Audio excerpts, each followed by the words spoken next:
Now, turning our attention to tonight, we welcome back to the stage Professor Robert Shiller. The last time you were here, it was to discuss your book, Finance and the Good Society, and there's been a little bit of news since then. He has won the Nobel Prize in Economics, so congratulations from all your friends here.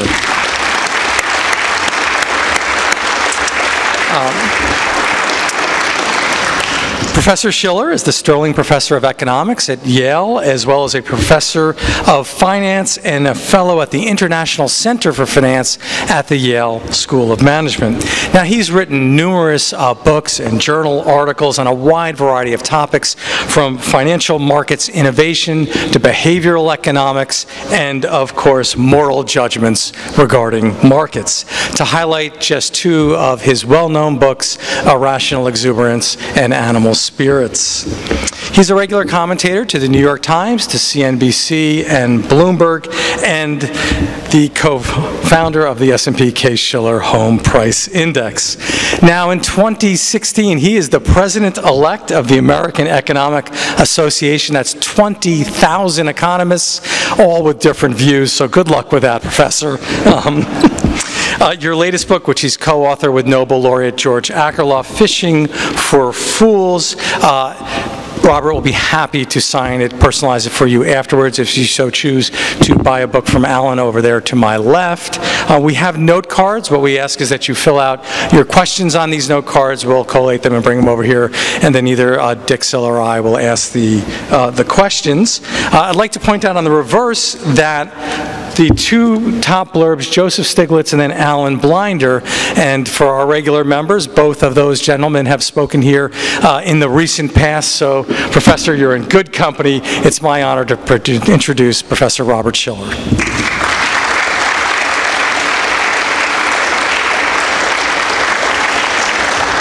Well, thank you. I first wanted to say that this is a wonderful museum, and I've had a little time while preparing here to look at some of your exhibits.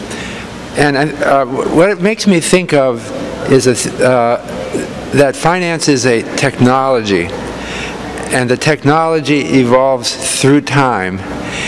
And we are often puzzled about financial events of the past, but our puzzlement may reflect our faulty understanding of the technology at that time. So, for example, these certificates you see here represent a technology for doing finance. That's pretty much obsolete now, right? You don't get these certificates anymore. But there was a reason why they did that with their technology. So I had a thought while I was looking at your exhibit of dollar bills, banknotes.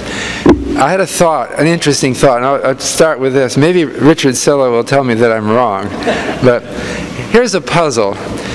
Hundreds of years ago, people went around with paper money in their wallets, but they weren't issued by governments, they were issued by private banks, and they were bearer certificates.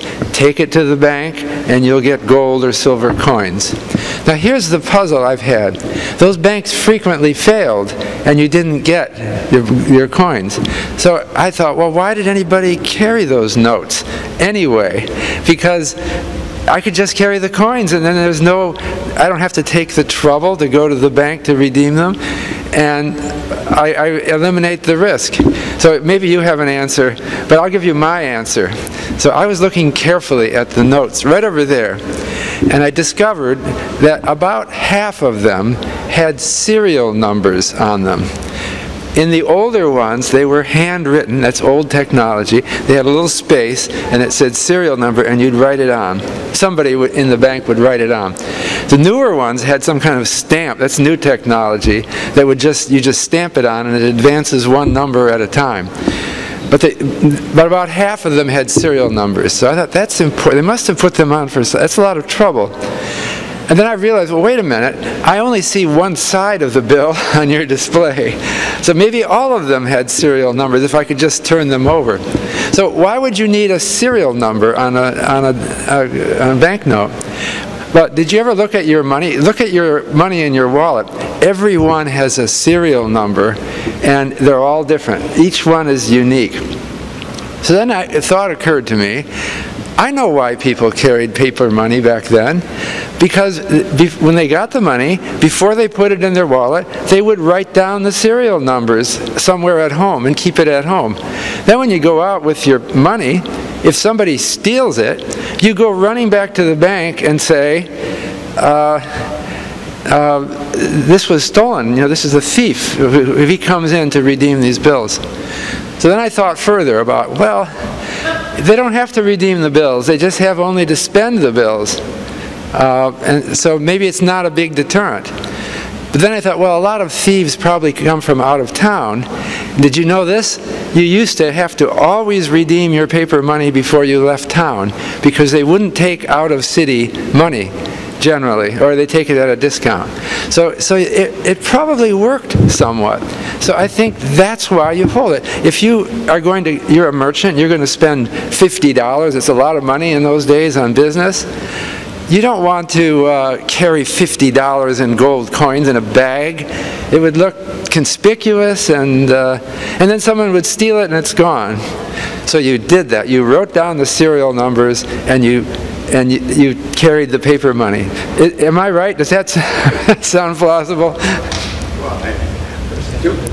Oh, well, now, see, we have two comments. I mean, Mike, you didn't come here to listen to me, you came to listen to Bob, but I think the banks didn't fail as much as... Banks didn't fail as much as you were letting on. Yeah. Because this country had tens of thousands of banks, When you have that, some of them are going to fail, but... So we're reading a distorted history that there were fewer failures than we thought. The second reason is that if a bank failed, you didn't necessarily lose everything. Right. 80 or 90 cents back. Did you all hear that? People like to exaggerate history and write big stories. There were many bank failures in U.S. history. And I think you're right. People don't point out that you didn't lose everything when your bank failed. You lost part of it. So you're weighing one loss against another. A thief could take it or the bank could fail. And it's not obvious. Anyway, I learned just by looking at your exhibit. And so I thought I should relate that at the beginning. This is an important educational... I'm not totally wrong. Does anybody, can I see a show of hands, does anybody here write down the serial numbers of the money in your pocket? Maybe you should start doing that.